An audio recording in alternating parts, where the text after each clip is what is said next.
शिवल्लभाधीश की जय। मार्गशीर्ष शुक्ल पक्ष की मोक्षा एकादशी का महत्व। युधिष्ठिर बोले, देव देवेश्वर, मैं पूछता हूँ, मार्गशीर्ष मास के शुक्ल पक्ष में जो एकादशी होती है उसका क्या नाम है, कौन सी विधि है तथा उसमें किस देवता का पूजन किया जाता है, स्वामी यह सब यथार्थ रूप से बताइए। श्री कृष्ण ने कहा, नृपश्रेष्ठ, मार्गशीर्ष मास के कृष्ण पक्ष में उत्पन्ना नाम की एकादशी होती है, जिसका वर्णन मैंने तुम्हारे समक्ष कर दिया है। अब शुक्ल पक्ष की एकादशी का वर्णन करूंगा, जिसके श्रवण मात्र से वाजपेय यज्ञ का फल मिलता है। उसका नाम मोक्षा एकादशी है, अथवा मोक्षदायिनी एकादशी, जो सब पापों का अपहरण करने वाली है। राजन, इसी का नाम वैकुंठ एकादशी भी है और इसी का नाम श्रीमद् भगवत गीता जयंती भी।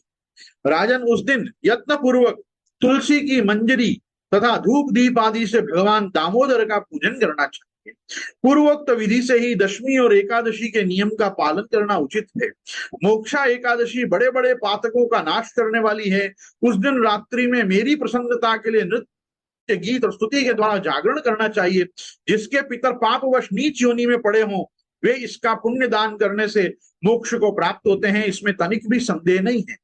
पूर्व काल की बात है, वैष्णवों से विभूषित परम रमणीय चंपक नगर में वैखानस नामक राजा रहते थे। वे अपनी प्रजा का पुत्र की भांति पालन करते थे। इस प्रकार राज्य करते हुए राजा ने एक दिन रात को स्वप्न में अपने पितरों को नीच योनि में पड़ा हुआ देखा।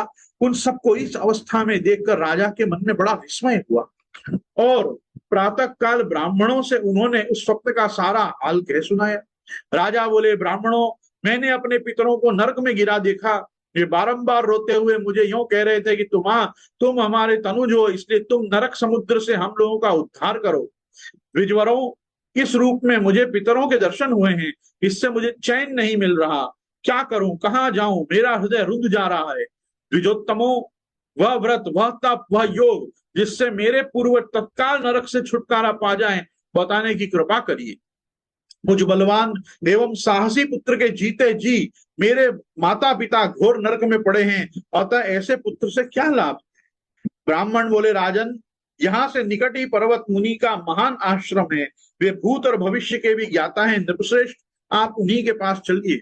ब्राह्मणों की बात सुनकर महाराजा वैखानस शीघ्र ही पर्वत नाम के मुनि के आश्रम पर गए और वहां उन मुनि श्रेष्ठ को देखकर उन्होंने दंडवत प्रणाम करके मुनि के चरणों का स्पर्श किया। मुनि ने भी राजा से राज्यों के 7 अंगों की कुशल पूछी।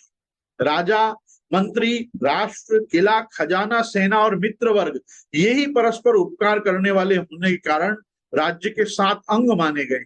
राजा बोले, स्वामिन, आपकी कृपा से मेरे राज्य के 7 अंग सकुशल हैं, किंतु मैंने स्वप्न में देखा है कि मेरे पितर नरक में पड़े हैं। अतः बताइए, किस पुण्य के प्रभाव से उनका वहां से छुटकारा होगा।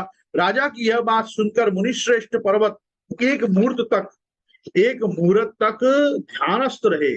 इसके बाद वे राजा से बोले, महाराज, मार्गशीर्ष मास के शुक्ल पक्ष में जो मोक्षा नाम की एकादशी होती है, तुम सब लोग उसका व्रत करो और उसका पुण्य पितरों को दे डालो। उस पुण्य के प्रभाव से उनका नरक से उद्धार हो जाएगा।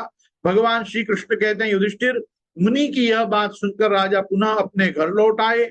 जब उत्तम मार्गशीर्ष मास आया, तब राजा वैखानस ने मुनि के कथनानुसार मोक्षा एकादशी का व्रत करके उसका पुण्य समस्त पितरों सहित पिता को दे दिया।